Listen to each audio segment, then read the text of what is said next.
What's up guys? Today we're going to be checking out the LTD ESP MH-400NT.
Alrighty, so let's dive right into the specs of this guitar. So we have a mahogany construction with a 3-piece maple and a rosewood neck. We also have a flame top, maple flame top on this guitar, which makes it really nice and pretty. You see this tiger stripes, I don't know if you can see them. There's also Grover tuner heads on this guitar, tune-o-matic bridge. I have a 81 an EMG in the neck and also an 81 EMG in the bridge. Normally on guitars like these, like Jackson, Schecter, or your regular ESP guitars, they'll usually have an 85 in the bridge and an 81 in the neck. I like this configuration because it gives you a little bit more mid-range in your bridge and a lot more to work with as far as mixing when you want to like take certain things out, certain frequencies out that are harsh to the ear, or you want to just drop the low end so you have more room for your bass. A lot of guitarists have this configuration on their guitars. People like Jake Pitts from Black Veil Brides, I know that he has a 81 both in the neck and in the bridge position on his custom C1 Schecter and his new E1 Schecter. There's a number of beautiful things on this guitar as well. The white binding, I'm a sucker for white binding.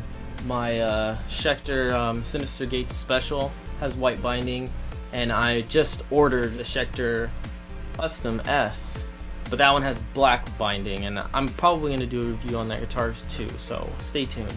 But anyway, I wanted to run through some of the tones with you guys on this guitar just so you get a feel for what this guy sounds like.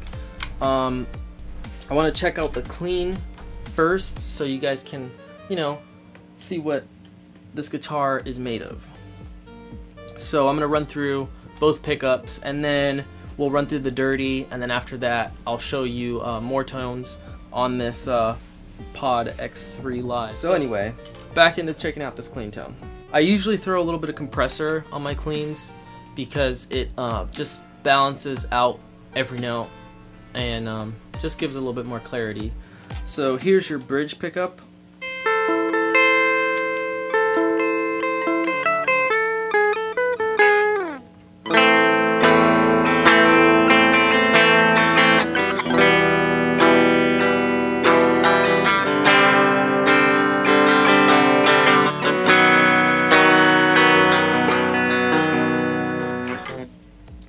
When I'm using a clean tone, I usually like to run through both pickups just because it gives you a little bit more to work with.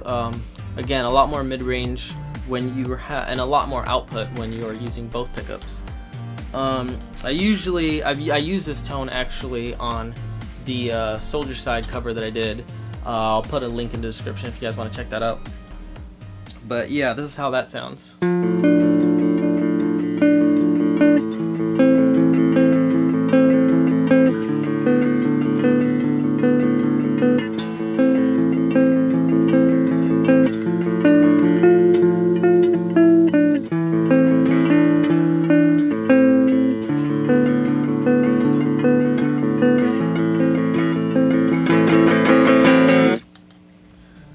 Alright, into the neck. So, on the neck pickup, I usually, sometimes I'll use it for my crunch tones, but a lot of the time I find that I use it when I want things to really stand out in a mix.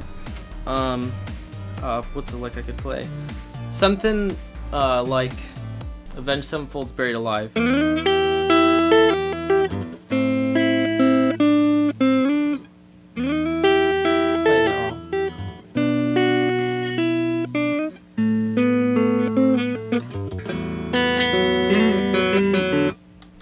Yeah, very full sound. So let's check out the dirty on this. Again, I'm in drop A. One of the reasons that my friend told me about this guitar and he wanted to let me borrow it was because he knew I was a huge metalhead, and what better to use for metal than EMGs. So here's the dirty channel.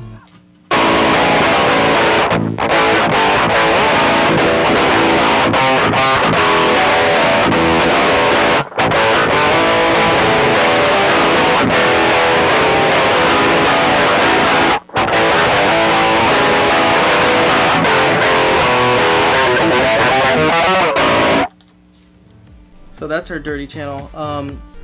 Like I said, I usually run a Tube Screamer Stomp Box model before the amp, just because it tightens things up a little bit, tightens up that bottom end, and it gives you a little bit more gain so that your signal is nice and strong going into that power section. So I have a lead 2 channel that I use for my soloing and very high guitar sounds that I want out there in the mix. And it's, you know, I usually use my neck to push through that mix. So here's how that sounds.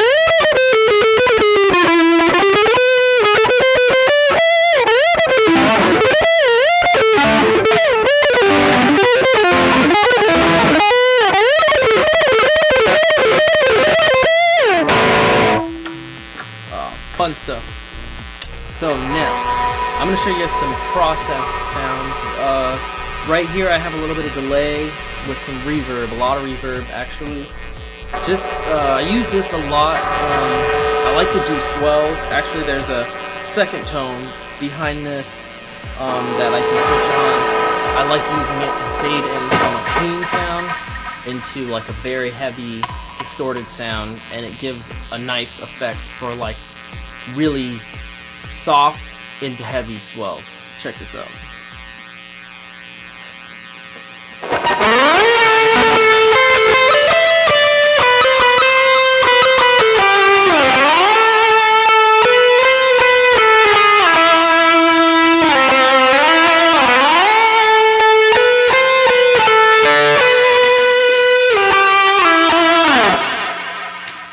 And here's the clean section before I blend them.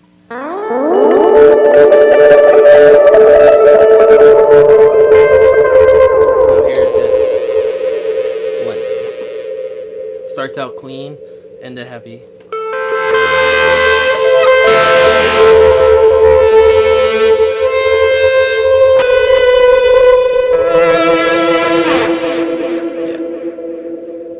Well, so that's it for my tone on this guitar, guys. I'm looking to do a rig rundown also later on in the future. Depends on when, but anyway, just so you guys can see all my gear, what I'm running through.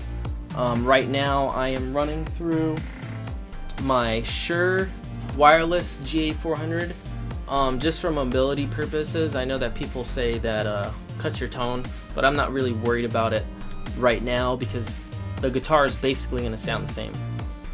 Into that, I'm running into the board into the power section of the amp, back into the board, and then into my Behringer soundboard, into my Focusrite interface, into my iPhone, and that's basically how I do things, all through my iPhone. Be sure to check out the playthrough for Soldier Side if you guys want to check that out.